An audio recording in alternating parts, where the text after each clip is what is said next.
Hey guys, what I'm going to share with you today is something called 80% diet rule and how it can help you live longer and live a disease-free life. Many of us follow various diets which are said to be the best diet in the world to improve our health and longevity. Instead of blindly following a diet, what we may have to do is to take the example of healthy people who live to 100. One place to look is Okinawa in Japan. Okinawa is one of the exclusive places in the world where people live extraordinarily long, healthy, and happy lives.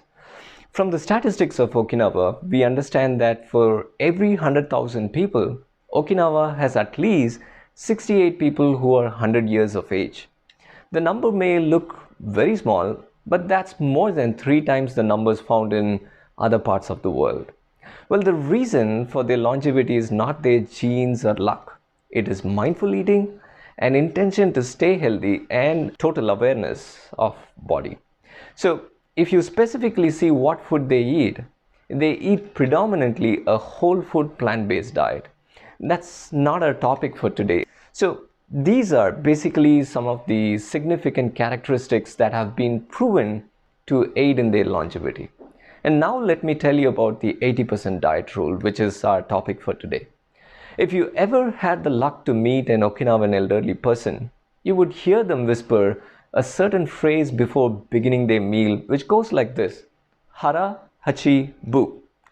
Well, it is not Kara Bhaji Bonda or something like that, just in case some of my Tamil friends misheard me. It is Hara, Hachi, Bu. Eat until you're 80% full is what it means. They whisper this like a reminder to stop eating when their stomachs are 80% full. They say that ancient wisdom in Japan dictates them never to fill the belly 100% even if it is a very healthy food. So they eat up till they are 80% full. Just think about the last time you filled your belly 100%. Your digestive process took a long time to process the food, right? Overeating is more like a traffic jam. Just as fewer cars keep the expressways clear, the same principles can be applied to keeping our digestive system running smoothly. The problem with most of us is that we eat like it is the last time of our life to eat food. So it is imperative to know what happens inside our body when we overeat. First one, overeating causes the food to remain undigested in the stomach for a long duration. Too much food in the stomach halts the movement of the food within the stomach. This typically causes a traffic jam of food, which results in fermentation and putrefaction of the food. You know what happens after that: gas, burping, and flatulence. And in the long run, this could even result in gastric ulcer. And then, eating too much food requires your digestive system to work harder. Imagine your boss dumping a lot of work on you. You become extremely stressed physically and mentally, right? But we sometimes absolutely have no problem making our stomach work harder. So when we overeat, our digestive system is forced to secrete extra hormones and enzymes to break the food down, obviously inducing so much stress, not just on digestive system alone, but also on so many other organs, resulting in various health problems like diabetes, liver disease, gallbladder problems, and even kidney disease. Overeating causes the stomach to expand beyond its normal size to adjust to the large amount of food, which is the next problem. The expanded stomach pushes against other organs, making you uncomfortable. This discomfort can take the form of feeling tired, sluggish, or drowsy. Your clothes also may feel tight as well. Just think about this. Some of us can't take it when someone accidentally pushes us. But what an abuse we cause on all these internal organs of the body by having an expanded stomach. The next problem is, in fact, the most important problem. Too much food in the stomach can result in an increased risk of gastroesophageal reflux disease, often called as GERD. In a normal person, when we swallow food, the food passes from the food pipe and enters into the stomach. At the junction of the food pipe and stomach lies a valve, and the name of the valve is called the lower esophageal sphincter, which opens to allow the food into the stomach and closes when the food is in the stomach. Large meals make your stomach expand, which we discussed earlier. This increases upward pressure against the valve, which may cause damage to the valve. Amidst of all these issues, something else happens. We all know that our stomach produces hydrochloric acid to break down the food. When you have the valve damage, this acid may back up into the food pipe, resulting in heartburn. Why? Because the stomach is resilient to hydrochloric acid, but the food pipe is not. Hence, hydrochloric acid damages the walls of the food pipe, causing heartburn. And let me also share the long-term effects of overeating. When you eat, your body uses some of the calories you consume for energy, and the excess is stored as fat.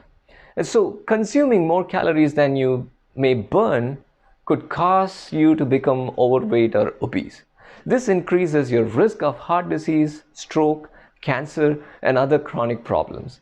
Recent studies have revealed that Okinawans consume a daily average of just 1,800 to 1,900 calories compared to 2,200 to 3,600 calories in many other parts of the world. And the Okinawans have a body mass index between 18 to 22 compared to 26 to 35 in most other parts of the world. Overeating can even impact your sleep. Normally, our body's internal clock, called the circadian clock, which controls our sleep cycles, causes our sleep and hunger hormone levels to rise and fall throughout the day based on the need.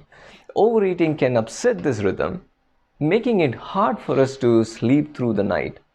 So, here are some simple changes I would like to suggest in your everyday eating habits that can help put the secret of Hara Hachi into practice for your improved health.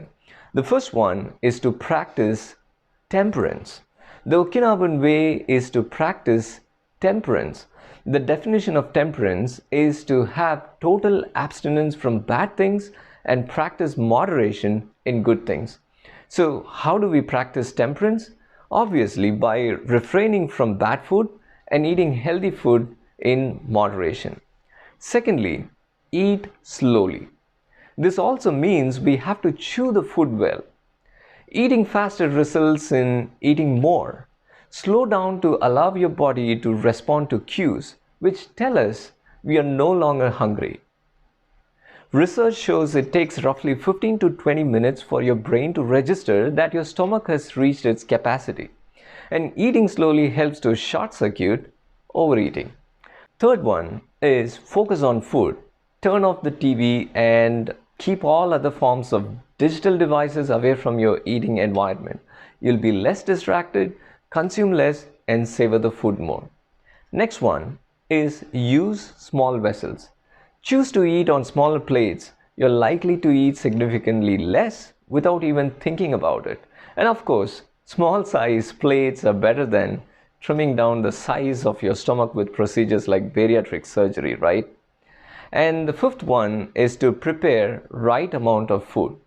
So you don't have to worry about eating whatever food is left over by your family. I know some of us take the burden of eating what's left over by our family members. Sixth one is plan your meals ahead. When you plan your healthy meals, you will stick to it. Remember, if you fail to plan, you're planning to fail. So plan your meal. When you're hungry and you don't have a healthy option to eat, you end up eating unhealthy food at unhealthy quantity. I'm sure most of you can relate to it. The last but not the least is to keep a food journal to help you notice any positive or negative habits. Several studies have shown that people who keep food journals are more likely to be successful in achieving their health goals. In fact, a researcher from one recent study says that people keeping a food diary 6 days a week lost about twice as much weight as those who kept food records 1 day a week or lesser than that. So check this out. I have designed a beautiful food journal for you. All you got to do is print it out and start using it. just click on the link in the description box below and download your food journal. The take-home message is this: about 80% of our immune function relies on healthy digestive system. So let me tell you this: you may be following any diet in the planet, but without self-discipline in eating, you're most likely to damage your digestive system, which in turn affects your overall health. 80% diet rule is undeniably one important thing to maintain a healthy digestive system. Well, as always, I trust you found today's video to be useful. Do share the video with your friends and family who may be in need of this information. Forget not to subscribe to the channel and click on the bell icon to be notified when I post new videos. Till next time, this is Gerald from Be Your Own Doctor.